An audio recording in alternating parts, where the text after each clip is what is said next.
जय हिंद।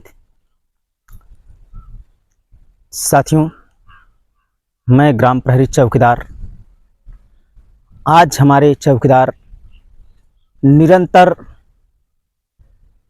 कई वर्षों से संघर्ष करते आ रहे हैं साथियों,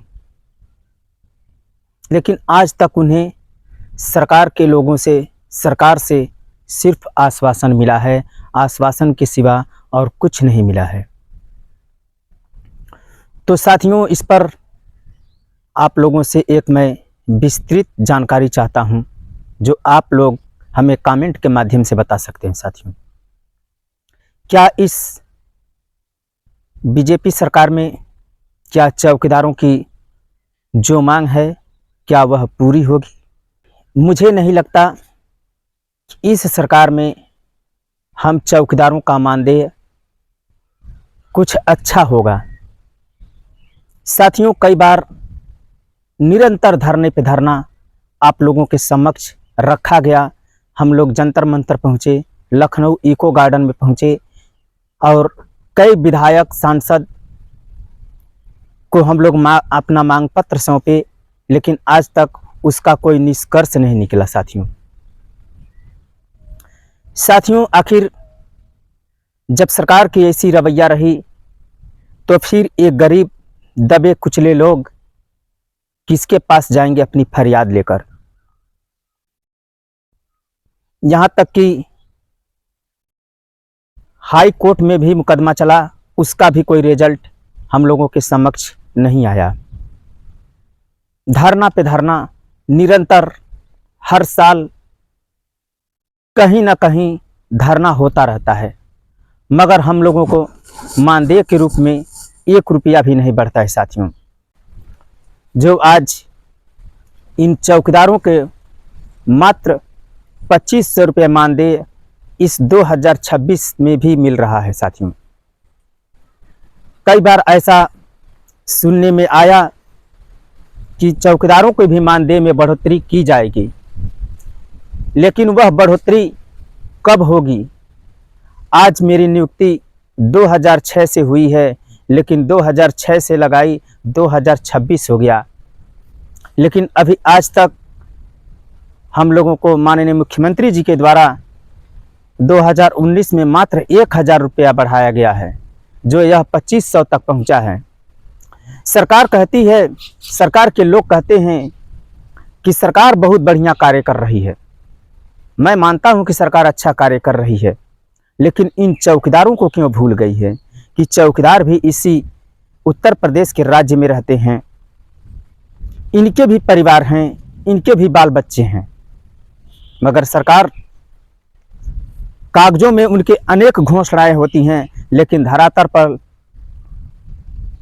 धरातल पर उनका योजना का लाभ गरीब लोग वंचित रह जाते हैं। इस लाभ का फायदा हम गरीब जनता तक क्यों नहीं पहुंचता है?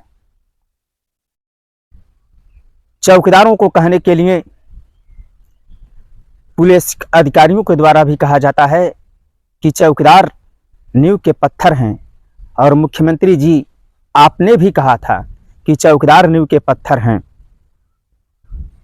लेकिन क्या इनको दफन कर दिया गया है? क्या इस मिट्टी में दफनाने के लिए चौकीदार बने हैं? क्या शोषण और जिल्लत की जिंदगी जीने के लिए चौकीदार बने हैं? माननीय मुख्यमंत्री जी, यह सवाल आपसे है, क्योंकि आप हमारे उत्तर प्रदेश के राजा हैं और हम चौकीदारों का हक अधिकार सिर्फ आपके ही द्वारा मिल सकता है, अन्यथा हम लोग कहीं भी भटकें उसका कोई निष्कर्ष नहीं निकलने वाला है।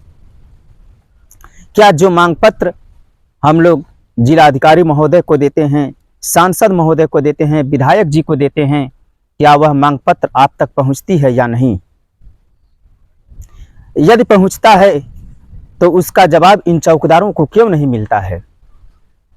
क्यों आपके मंत्रियों के द्वारा उस कागज को दबा दिया जाता है? यदि आपका पहुंचता है तो आप उस पर कुछ निर्णय क्यों नहीं लेते हैं? क्यों इस चौकीदारों को तड़पने के लिए छोड़ देते हैं? क्या चौकीदार आपके नज़र में एक नाली के कीड़े के समान है कि आप इनके साथ इस तरह से सौतेला व्यवहार करते हैं कि जो चौकीदार हमेशा आपके सपोर्ट में रहा, आज चौकीदारों के बदौलत जिस समय आपके मंत्रियों के द्वारा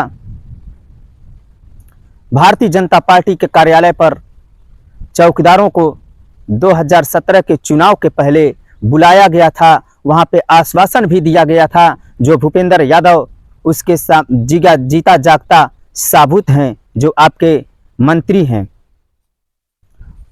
उनके द्वारा चौकीदारों को भरोसा दिया गया था कि यदि हमारी सरकार उत्तर प्रदेश में बनती है तो चौकीदारों को राज्य कर्मचारी का दर्जा दिया जाएगा।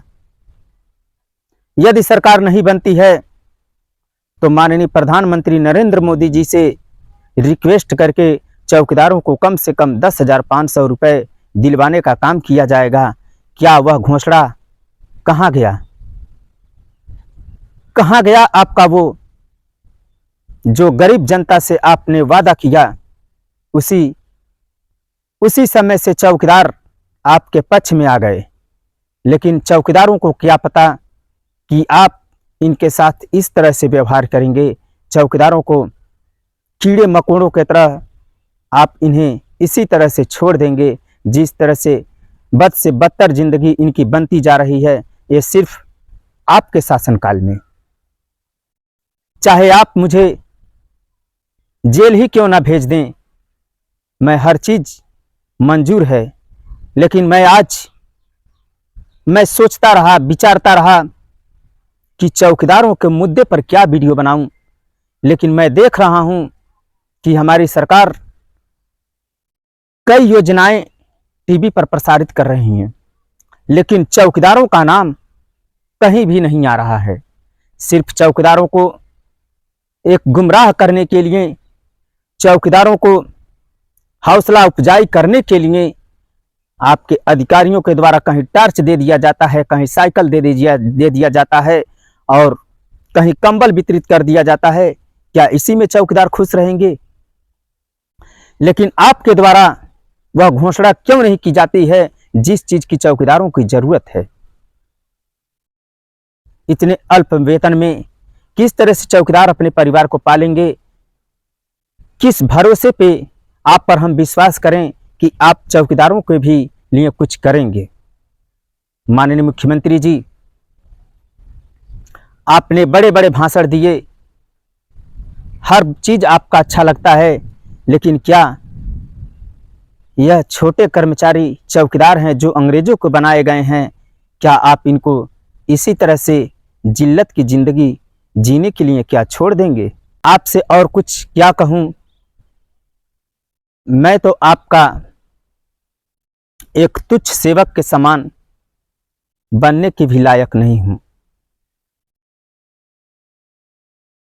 हमने बहुत सारे सपने देखे थे, आंखों में सपने वो हमेशा रातों को कभी कभी आते हैं कि माननीय मुख्यमंत्री जी के द्वारा हम लोगों को बड़ा घोषणा होने वाला है, लेकिन ऐसा कुछ नहीं होता है। आखिर आप चौकीदारों को इस तरह से कब तक तड़पाएंगे, कब तक सताएंगे? आज चौकीदार दूसरे को खेतों में, दूसरे अन्य कामों में चौकीदार मजबूर हो गया है अपना परिवार पालने के लिए। वह मजबूर होकर दूसरे का कार्य करता है ताकि उसका भरण पोषण हो सके, और आप चौकीदारों को ऊपर ध्यान नहीं देते हैं। क्या चौकीदार उस लायक नहीं है कि चौकीदार को आप जो काम सौंपेंगे, आपके अधिकारी जो कार्य सौंपेंगे, क्या चौकीदार नहीं कर पाएंगे? क्या चौकीदार स्कूल की रखवाली नहीं कर पाएंगे, गांव की रखवाली नहीं कर पाएंगे, या बैंक की रखवाली नहीं कर पाएंगे? चौकीदार क्या नहीं कर सकते हैं? बशर्ते आपका परमिशन होना चाहिए कि चौकीदार को इस जगह पे लगाया जाए। बस एक आपके आदेश का इंतजार है।